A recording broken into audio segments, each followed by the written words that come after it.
everyone, Jai Hind and welcome to the platform of Shri Ram's IAS once again. And the topic of today's discussion will be President of India in polity in 20 minutes. But before moving ahead, let me tell you that we are offering you with free 1:1 mentorship, where if you are encountering any problem while preparing for the civil services, you can reach out to our trusted mentors. And what you have to do is that you just have to fill a Google form that's given in the description and even in the comment section. So just fill it out and ultimately our trusted mentors will get in contact with you and they will solve any of the problem that you are encountering while preparing for the civil services. Now, we'll be talking about President of India, and when it comes to the President represents the nation but not the party in power, has been said by Dr. B.R. Ambedkar. And there had been constitutional provision and the framework that had been laid down for the Union Executive from Article 52 to Article 78. Where Article 52 says that there shall be a President of India. Article 52 says there shall be a President of India, and 53 lays down that the executive power will be vested in the President of India. At the same time, Article 54 to 62 deals with the election and the term of office of the President, and from Article 65 to 71 for the vacancy as well as the impeachment process that had been laid down for the President, and even Article 74 to 78 deals with the presidential relations and with the Council of Ministers that we have. When it comes to the position of the President in India, the position of the President is basically he is a nominal head and also the constitutional head, or the simple we can say that he is titular executive when it comes to the President of India, because he is he is just a mere rubber stamp. All right, when it comes to the nature of the office of the President, all right, so he is head of the state. All right, the President of India is the head of the state and not the head of the government. Head of the government in India is basically Prime Minister. All right, we have Prime Minister who is head of the government, and head of the state is the President. He represents the Republic of India. At the same time, he is a symbol of unity who embodies the integrity as well as unity and continuity of the nation. And also over here we have implemented the parliamentary democracy, where the President, he acts on the aid and advice of the Council of Ministers. All right, so we can say that in India, the President is just like a British crown. But over here, the system is, or the Constitution have laid down the position of the President of India. So it is a written Republican as well as the Federal Constitution that lays down the position of the President of India. Now, when it comes to the executive structure at the union level, so we have President who is at the top, and he is the head of the state and also the constitutional authority that we have. At the same time, we have Prime Minister who is head of the government, and at the same time, he is the real authority or real executive. All right, the President is just a nominal executive and the real executive is the Prime Minister. And then we have Council of Ministers who aid and advises the President, and we have the collective responsibility of these Council of Ministers to the Parliament or to the Lok Sabha. At the same time, we have Cabinet, which is core policy body, and it is from the Council of Ministers that we have the Cabinet. It controls the day-to-day administration of the government. Now, these are the constitutional provisions related to the President that is given under the Constitution. We have Article 52, we have Article 53, Article 54, 55, 56, 57, 58, 59, 60 and 61. These lays down right from the position of the President to his election, to the term of office, to the eligibility and even the impeachment process of the President. Now, we will study these one by one in detail. Article 52 says that there will be, 58 says that there will be the President of India. All right. Now, who can become the President? All right. So, we are talking about first about the qualification of the President or qualification of the office of the President. He must be citizen of India. He must be citizen of India. He must have completed 35 years of age. So, his age should be equal to 35 or more than 35, and he is qualified to be elected as member of Lok Sabha. Please remember over here that he is qualified. He must be qualified. He should not be member of Lok Sabha. All right. Should not be member, but he should be qualified to be a member of Lok Sabha, and he must not hold any office of profit under the government. However, there are certain exceptions for the office of government, like for the president, vice president, governors and the ministers. They are not considered as the office of profit. Now, when it comes to the election of the president, it is given under the Article 54 that what will be the electoral college of the president. When it comes to the electoral college, this is the college or the the body that elects the president of India. And in India, the election of the president is in direct election. We do not cast our vote, but the representative which are there, they cast our vote. All right. So our representative which are there in the parliament or they are there in the state legislature. All right. So over here, when it comes to the parliament members, the elected members of Lok Sabha and Rajya Sabha, along with the elected members of all the state legislative assembly and also the elected members of the Delhi and Puducherry assemblies, they are or they collectively form the electoral college for the president. They cast their vote and they elect the president on our behalf. We have indirect election when it comes to the presidential election. Over here, please remember that the nominated members are not part of the electoral college. All right, nominated members, they do not take participation in the election of the president, whether it is in Lok Sabha or in state legislative assemblies. All right. At the same time, when it comes to the principle of election, it is the Election Commission of India that conducts the election of the President of India. There is a system of proportional representation by means of single transferable vote. There is a secret ballot which ensures the voter independence, and also there is equality among all the electors through the proportional representation system that have been utilized, and this ensures the federal balance under the Article 55, which lays down the principle of election. There are the value of votes which are calculated, and through these value of votes, the values of votes, all right, because we know when it comes to the state legislative assemblies and the members of the state legislative assemblies, when combined together, their number would be more than those of the elected representatives which are there, or the representatives which are there in the Lok Sabha and the Rajya Sabha.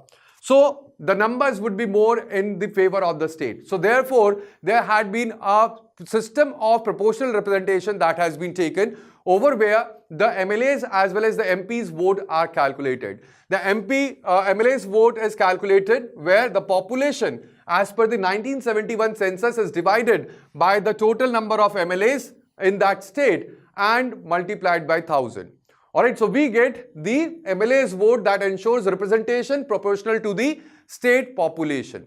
At the same time, when we have all the MLA's vote, alright, we have the vote value of all the MLAs from all the states or the state legislative assemblies. So afterwards, we have the MP's vote value that is calculated, where it equals to total MLA votes divided by the total elected MPs, and this creates a balance between the union and states, and you will see the number of or the values of votes of MP and MLAs, they are equated through this balance. Alright, so therefore when we are talking about over here, there is a federal equilibrium that is being taken care of when it comes to the election of the president in India, and the larger states will have higher vote per MLA as compared to the smaller states, and therefore this maintains the federal equilibrium in India. Now, what is the election process? There is a nomination first, and for the nomination there are 50 proposers and 50 seconders which are required. Later on, there is a scrutiny that is done by the returning officer who reviews the nomination, and ultimately there is voting that is carried out through the secret ballot system with the proportional representation. There is a counting where transferable vote system has been applied, and the single transferable votes are utilized for the calculation of the deciding who would be the next president. Let me tell you that the single transferable vote had been applied only once so far in the case of the presidential election, and then the Election Commission of India certifies the results to the union government and declares who has been elected as the President of India. Now, when it comes to the tenure and eligibility that is given under Article 56 to 57, there is 5-year term. The standardized tenure from the date of appointment, or date of assuming the office is 5 years for the President of India. and there are unlimited re-election. He is eligible for re-election for any number of times. This is just opposed to what kind of system is there in USA, because in USA a president can conduct re-election only once. That is, a person can be elected as a president only twice in the history of the USA. Alright, although that was not earlier, this process was, or this thing was not earlier, but right now there is there is a you can say there is a clause that had been added, and now the president can be re-elected only once. Once he has been elected, and the second time he can fight for the re-election. But in India, we have the president who is eligible for re-election for any number of times. He may resign by writing to the vice president, and also he may continue beyond the term until the successor assumes the office. Alright, we had a historical example where Dr. Rajendra Prasad had served the 2 consecutive terms, and this is the historical example when it comes to the tenure as well as the eligibility. Now, when it comes to the impeachment of the president can be impeached, alright, or he can be removed. The removal process of the president is the impeachment process, where he can be removed for the violation of the constitution. Now, when it comes to the violation of constitution, this is undefined term. And if the constitution has been violated, only for this reason, he can be impeached from the office. This has never been used in the Indian history. No president had been impeached so far. Alright, and this whole process is quasi-judicial as well as it is political process. Now, what happens over here is the process for the impeachment is given under Article 61, and over here the first step is initiation. The motion can be brought in either house, either the Lok Sabha or the Rajya Sabha, but it has to be supported and signed by 1/4 of the members of that particular house. Now, this acts as the first house. Suppose we say it first house. Alright. Now, there is a notice that is given to the president. 14 days notice is given to the president, and then over here, if it is passed, suppose it is passed, when it will be passed by 2/3 majority of that house. Alright, or the special majority. Now, when it passed, it gets to the second house. Please remember this. It gets to the second house. So, suppose first house is Rajya Sabha, the second house becomes Lok Sabha. The first house is Lok Sabha, the second house becomes Rajya Sabha. Over here, not in the first house, but in the second house, as the motion goes, in the second house, there the president can defend himself. The president is given opportunity to defend, and this is only in the second house, not in the first house. And if it is passed by both the houses by 2/3 majority, then the president is said to be impeached and he leaves his office. This is the process. Alright. So the president is removed from the office if there is majority, 2/3 majority of both the houses. It gets passed from both the houses. Alright. So that is the impeachment process for the president. Now, the oath of the office is given under the Article 60, where the oath is administered to the President of India by the Chief Justice of India or the next senior most judge. Over here, the oath has been, or the format of the oath is such, where the president says that he will remain faithful to the Constitution of India, he will protect and defend the Constitution, and he will have devotion to the service as well as well-being of the people. The oath is kind of symbolic of the constitutional morality as well as service ethics that are there. Now, there are certain conditions of the office where we are talking about rights, restrictions as well as immunities given under Article 59. Alright. Now, over here, when it comes to the President of India, he cannot be member of parliament or the state legislature. But at the same time, please remember, he is integral part of parliament. He is integral part of parliament, but he is not member of parliament. He is integral part of the parliament, alright, but not a member of parliament. At the same time, he must vacate any other office of profit, and also he is entitled to Rashtrapati Bhavan and the other allowances which have been laid down for the President of India, and he is not answerable to any courts for any official acts that had been done by him during the capacity of his office, and he cannot be criminally prosecuted while being in the office. So all these are the rights, restrictions and the immunities that he has. Now, there could be a vacancy in the office of president that could lie, or it could be because of the death of the president, or because of the resignation, because of the impeachment under Article 61, or because of the temporary absence. Now, if there is any vacancy in the office of the president, which is because of death, resignation, or impeachment, the another election for the president must be held. Please remember, it must be held within 6 months of such vacancy. But at the same time, I told you, when you are talking about the polity, you have to keep in mind that the polity, it aligns with the family structure that we have.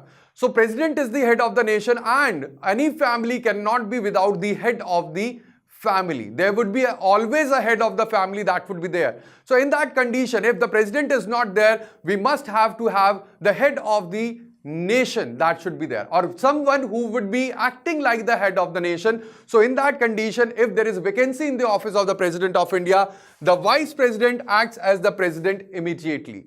And if the Vice President is not there, so then there is Chief Justice of India. If both Vice President and President are not there, and if even the Chief Justice of India is not there, so then the senior most judge will be act as the President of India, in the absence of the Chief Justice of India, the Vice President, and even the President. Now, it was during the time of 1969 when there was sudden death of President Zakir Hussain. So at this point of time in 1969, VV Giri also resigned. He was the Vice President. So there were both the positions were vacant. The president died and the vice president resigned. So both the positions were vacant. And at that point of time, Justice M. Hidayatullah, he was the Chief Justice of India, and he actually acted as the president in 1969. Alright, now when we talk about the role and position of the president, so he embodies the national integration and he is the symbol of the national unity. At the same time, he ensures stability amid the change, and even he is the nominal head because he does not work on his own. He acts on the aid and advice of the Council of Ministers. He is just a symbolic head and he represents India nationally as well as internationally. He is a constitutional guardian and upholds the rule of law and the constitutional order, and also he signs bill, addresses the parliament, and delivers the ceremonial role that has been given for him in the Constitution of India. Now over here we can compare the position of president across different nations. In India, the president is nominal head under the parliamentary system. In USA, the president is the real executive head because in USA there is a presidential system of the democracy that has been used. In UK, the monarch is the head of the state and he is hereditary nominal head. At the same time, when it comes to France, the president is kind of semi-presidential setup is there, where the president is the real executive role with the real executive role. But we have in India the presidential, the prime minister, the parliamentary system, where the parliamentary republic, where we have the dual executives. We have de jure and de facto executive. When it comes to president, he is de jure executive, and when it comes to de facto, when it comes to de jure, it is prime minister. And by the facts, who is the head? It is the de facto executive, and by the facts, it is the president who is the head of the nation. But at the same time, when we talk about the real executive or de jure executive is the prime minister that we have in India. So when it comes to the constitutional institution of the president, he acts as the protector of the constitutional values and even principles. He ensures stability amid changing governments and the political transitions, as well as he represents national integration across diverse population. Alright, so his role becomes critical whenever we have hung parliaments, no clear majority in the parliament or in Lok Sabha. So at that point of time, he facilitates the government transition and even the formation during that particular point of time. Alright, during the political transition, he ensures smooth power transfers between one political power to the another.